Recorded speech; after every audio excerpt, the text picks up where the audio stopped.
নমস্কার বন্ধুরা, আমার নতুন একটা ব্লগে তোমাদের সবাইকে স্বাগত। আজকে আমি একটা হোল মিল ব্রেকফাস্ট রেসিপি নিয়ে তোমাদের কাছে হাজির হয়েছি। তার জন্য দেখো আমি দেশি লাল চিরা নিয়ে নিয়েছি আর সঙ্গে নিয়ে নিয়েছি কয়েকটা সবজি।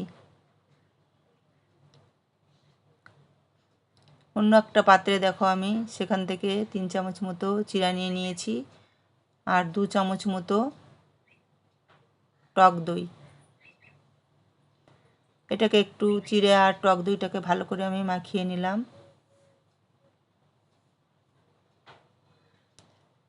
এবার আমি দিয়ে দিব সবজিগুলো। প্রথমে দিয়ে দিচ্ছি পেঁপে কুচি, এগুলো সব আমার গ্রেট করা। সঙ্গে দিয়ে দিচ্ছি কাঁচা লঙ্কা, যে যেমন ঝাল খাবে সেই অনুপাতে দেবে। তারপরে নিয়ে নিলাম গাজর কুচি,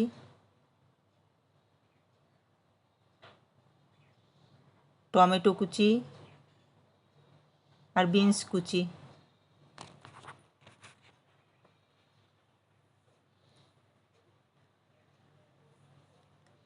এরপর আমি দিয়ে দেব 1 চামচ মতো লবণ আর আদা কুচি।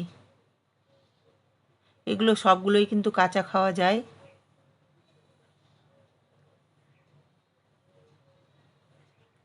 বাচ্চাদেরকেও দিলে খুবই ভালো। তারপরে এগুলোকে সম্পূর্ণটাকে কিন্তু আমি ভালো করে মেখে নিচ্ছি। মেখে নিয়ে আমি 5 মিনিট মতো রেখে দেবো যাতে সবজিগুলো একটু নরম হয়ে যায়।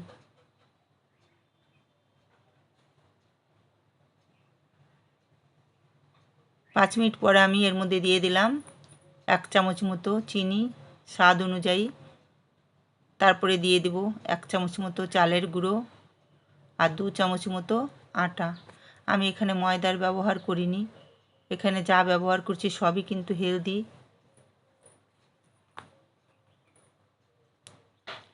এবার এটার মধ্যে আমি অল্প অল্প জল দিয়ে আমি একটা মোটা থকথকে ব্যাটার করে নিয়ে নেব।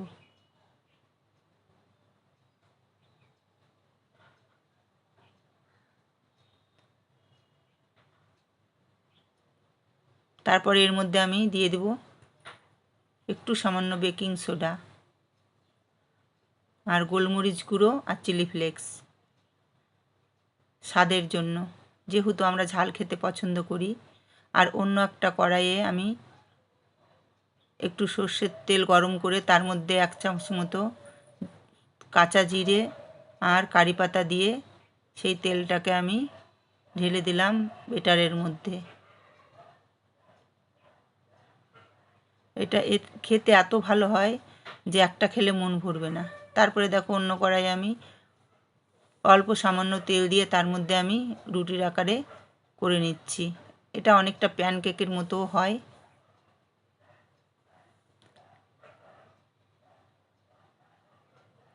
এটাকে উল্টে পাল্টে ভালো করে আমি ভেজে নিচ্ছি।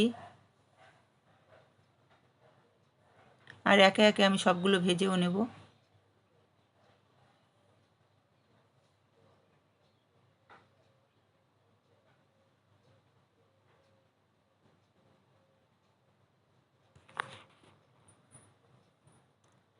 দেখো সবগুলো আমি ভেজে নিয়েছি আর এটা খেতে সত্যি খুবই অপূর্ব হয়েছিল। তো আমার রেসিপিটা তোমাদের কেমন লাগলো?